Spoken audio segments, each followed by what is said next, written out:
تبلیغ کے اندر جو ہے اپنائیت، یعنی تبلیغ کے اندر اور بھی بہت ساری چیزیں ہیں لیکن اس کے اندر جو اپنائیت والی بات کی تھی،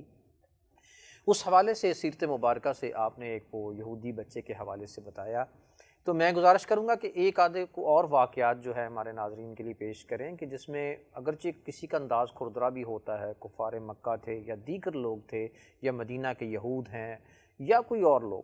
تو کردار سے کوئی لوگ متاثر ہوتے ہیں اپنائیت والی کردار سے، کہ وہ وہاں پہ سوچنے پہ مجبور ہو جاتے ہیں کہ واقعی یہ اسلام سچا دین ہے۔ تو ایسا کوئی واقعہ آپ کے ذہن میں ہے تو وہ ضرور۔ جی، میں پہلے ایک جملہ کہنا چاہتا ہوں کہ ہمارے ہاں جن لوگوں کے پاس خالصتاً کتاب و سنت کا میٹیریل ہے، یعنی الحمدللہ اللہ کا قرآن، نبی کریم صلی اللہ علیہ وسلم کے فرامین، آپ کی سیرت، اور ہمیں سلف کا جو ورثہ ملا، سلف صالحین کا، تو کبھی کبھار ایسا دیکھنے کو ملتا ہے کہ جن کا میٹیریل خالص ہے ان کی پیکنگ اور پیشکش اچھی نہیں، اور جن کا میٹیریل 2 نمبر ہے ان کی پیکنگ بہت اچھی ہے، پیشکش بہت اچھی ہے۔ تو ہمارا یہ جو آج اس ٹاپک پہ، ویسے تو یہ بڑا وسیع ٹاپک ہے، اس پہ گفتگو کا مقصد یہ ہے کہ خالصتاً جو کتاب و سنت کے حاملین لوگ ہیں، تو ہمیں اپنے اخلاق میں، کردار میں اور دعوت کی پریزنٹیشن میں نبی پاک صلی اللہ علیہ وسلم کے اسوہ کو فالو کرنا ہے۔ حضرت عبداللہ بن سلام رضی اللہ تعالیٰ عنہ کے جو یہودیوں کے عالم تھے، وہ بیان کرتے ہیں، یہ آپ نے جو سوال کیا کہ کردار سے کفار کہہ اٹھیں کہ یار واقعی یہ نبی صلی اللہ علیہ وسلم کی دعوت اور آپ سچے ہیں اور دعوت بھی آپ کی خالص اور سچی ہے۔ بالکل۔ وہ بیان کرتے ہیں کہ جب نبی علیہ الصلوۃ والسلام آ رہے تھے مدینہ میں تو مجھے بھی ان کا انتظار تھا، حالانکہ یہودیوں کے عالم تھے جو کہ بعد پہ مسلمان بھی ہوئے۔ تو کہتے ہیں کہ میں بھی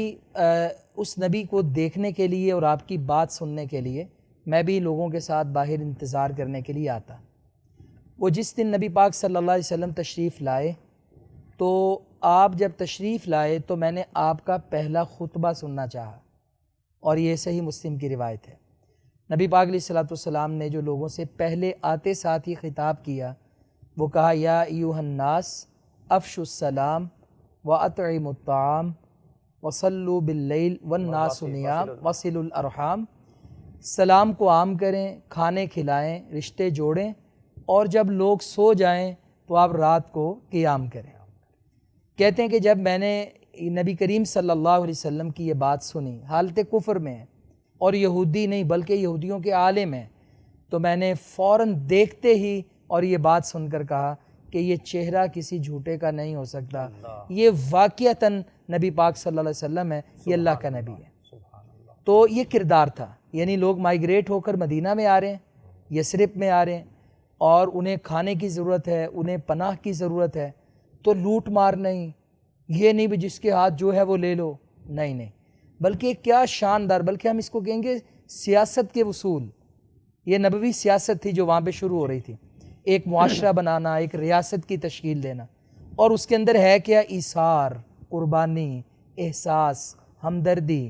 یعنی افشوا السلام اطعموا الطعام وصلوا الارحام۔ اور اس کے اندر ایک اور بات بھی پتہ چلتی ہے کہ جہاں پہ لوگوں کے ساتھ حسن سلوک کا حکم دیا، وہاں پہ کہا کہ رات کو جب لوگ سوئے ہوں تو فرائض کے ساتھ تہجد بھی پڑھا کرو، یعنی اس کا مطلب ہے کہ حقوق اللہ اور حقوق العباد بیلنس کر کے چلو۔ بعض لوگ ہمارے معاشرے میں ہیں نا اس ایکسٹریم پر، حقوق اللہ ادا کرتے ہیں تو کہتے ہیں حقوق العباد کی فکر ہی نہیں، یعنی بندہ بڑا نمازی ہے لیکن آپ گھر میں جا کے اس کے بارے میں پوچھ لیں، رشتہ داروں سے سوال کر لیں، حق نہیں ادا کرے گا، کمزور پایا جائے گا۔ ایک بندہ ہے کہ وہ حقوق العباد ادا کرنے میں لگا ہے۔ مجھے یاد ہے ہمارے بچپن میں یہ بزرگ کچھ دیر پہلے ہی فوت ہوئے، اللہ تعالیٰ ان کی مغفرت کرے، تو انہوں نے شاید کبھی نماز پڑھی ہو اور 100 سال تک تقریباً عمر پائی انہوں نے۔ اچھا، ہمارے گھر کے قریب انہوں نے کلینک بنایا ہوتا تھا اور باہر بیٹھتے تھے اور کہتے تھے میں مسلمان ہوں، عاشق رسول ہوں، بڑے دعوے کرتے تھے۔ اچھا، جب ہم ان سے سوال کرتے تھے کہ آپ عید کی نماز پڑھتے ہیں، عام نمازیں نہیں پڑھتے ہیں، تو کہنے لگے جی اللہ کے حقوق معاف ہو جائیں گے، بندوں کے نہیں ہونے، تو میں اس لیے ادھر پیرا لگا کے بیٹھا ہوتا ہوں کہ کوئی بندہ دوائی لینے سے خالی نہ چلا جائے، فری دوائی دیتے تھے۔ تو یہ بھی ایک ایکسٹریم ہے، انتہا ہے ہمارے معاشرے میں، کوئی ادھر اس انتہا پہ کھڑا ہے، کوئی دوسری انتہا پر۔ تو رسول اللہ صلی اللہ علیہ وسلم کی اس حدیث میں بیلنس، توازن بھی ملتا ہے کہ جہاں کہا جا رہا ہے اطعموا الطعام وصلوا الارحام، وہاں پہ کہا جا رہا ہے وَصَلُّوا بِاللَّيْلِ وَالنَّاسُ نِيَامٌ،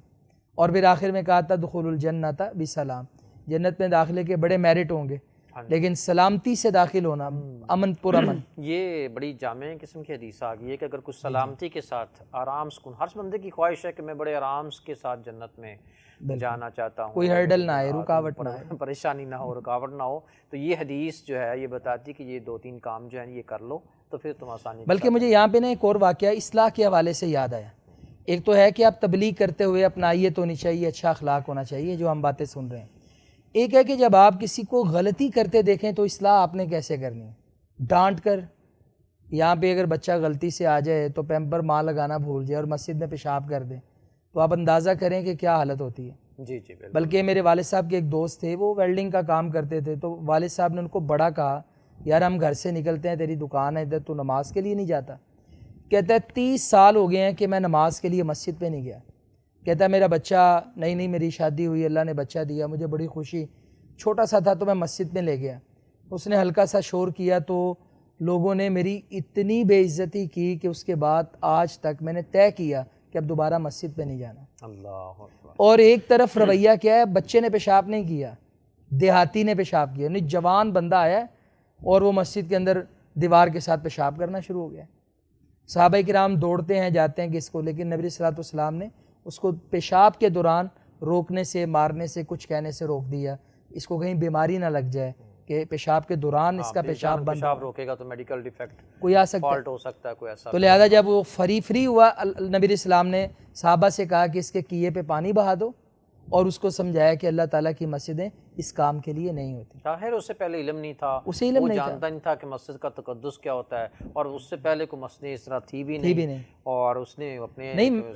میں کہتا ہوں قلین بھی بچھا ہوتا ہے، لیکن نبی صلی اللہ علیہ وسلم کا رویہ قلین دھل بھی جاتا ہے، مسجد دھل بھی جاتی ہے۔ صحیح بات ہے۔ اور اسی طرح یہی مسجد نبوی ہے، صحیح مسلم کی روایت ہے، حضرت معاویہ بن حکم السلمی رضی اللہ تعالیٰ عنہ وہ بیان کرتے ہیں کہ جب تشہد میں تھے تو ایک بندے کو چھینک آ گئی، تو انہوں نے الحمدللہ کہا اور انہوں نے جواب میں یرحمک اللہ کہہ دیا، ان کی آواز بلند تھی، تو جو ساتھ والے لوگ تھے نا تو انہوں نے ایسے ران پہ ہاتھ مار کے یا اشاروں سے ان کو چپ کروانا چاہا، تو انہوں نے کچھ اور بھی کہہ دیا۔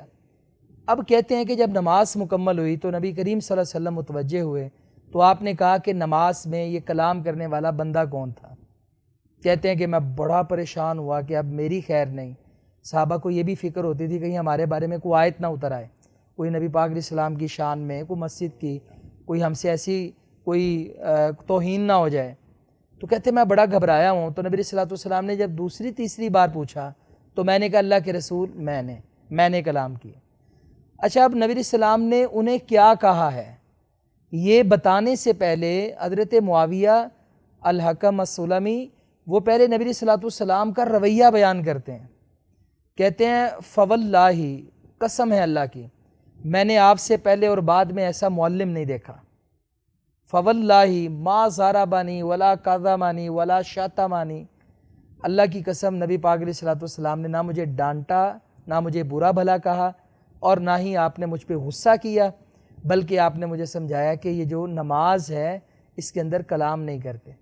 پھر اس کے بعد کہتے ہیں کہ جب بات بڑھی تو پھر میں نے بھی ان سے سوال کیا، اور اس حدیث میں ہمیں بہت سارے ان کے کیے ہوئے سوالوں کے جواب ملتے ہیں جو اللہ کے رسول نے دیے۔ تو یعنی ایسی اپنائیت ہوئی کہ انہوں نے پھر آگے سوال جواب کا سلسلہ شروع کیا۔ میرے ذہن میں نا ڈاکٹر صاحب ایک بات اور آ گئی چلتے چلتے اپنائیت کے حوالے سے کہ ثمامہ بن اسال کو اللہ وہ کتنی زبردست اپنائیت والی بات ہے، تو وہاں آپ ہی اس کو سنائیے، میں جی آپ سنائیں۔ چلیں میں بیان کر دیتا ہوں کہ ثمامہ بن اسال کو صحابہ کرام گرفتار کر کے لائے، وہ نجد سے چلا تھا عمرے کے لیے۔ اب وہ عمرے کے لیے جا رہا ہے تو صحابہ کرام کو بھی نہیں پتا تھا کہ یہ نجد کا سردار ہے، وہ گرفتار کر کے اتنا بڑا آدمی، تو وہ جب اللہ کے رسول نے اس کو دیکھا تو آپ نے فرمایا کہ یہ تو وہ ہے۔ تو 3 دن تک آپ صلی اللہ علیہ وسلم اس کے ساتھ بڑے ہی آسان طریقے سے اچھے انداز سے کلام کرتے رہے، اس کو اچھا کھانا دیتے رہے، بہترین کھانا اس کے سامنے پیش کیا جاتا، تو وہ بڑا ہی جواب جب دیتا تھا تو وہ سخت الفاظ تھے اللہ کہ اگر آپ مجھے قتل کریں گے میری قوم بدلہ لے لے گی،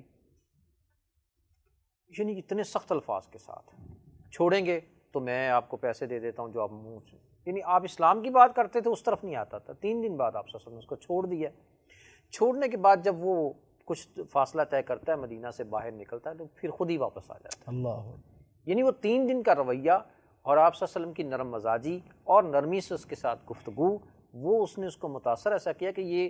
رسول بھی سچے ہیں، یہ دین بھی سچا ہے، یہ سب کچھ سچا ہے جو کہتے ہیں۔ اب وہ آ کے جب بات کرتا ہے تو کہتا ہے کہ اللہ کے رسول اس سے پہلے آپ کے دین سے برا مجھے دین کوئی نہیں لگتا تھا، اور آپ کے چہرے سے نعوذ باللہ مجھے کوئی چہرہ بھی نہیں سا لگتا تھا، آپ کی شخصیت سے کوئی بری شخصیت نہیں لگتی تھی، یعنی وہ عقائد و نظریات ہی غلط تھے،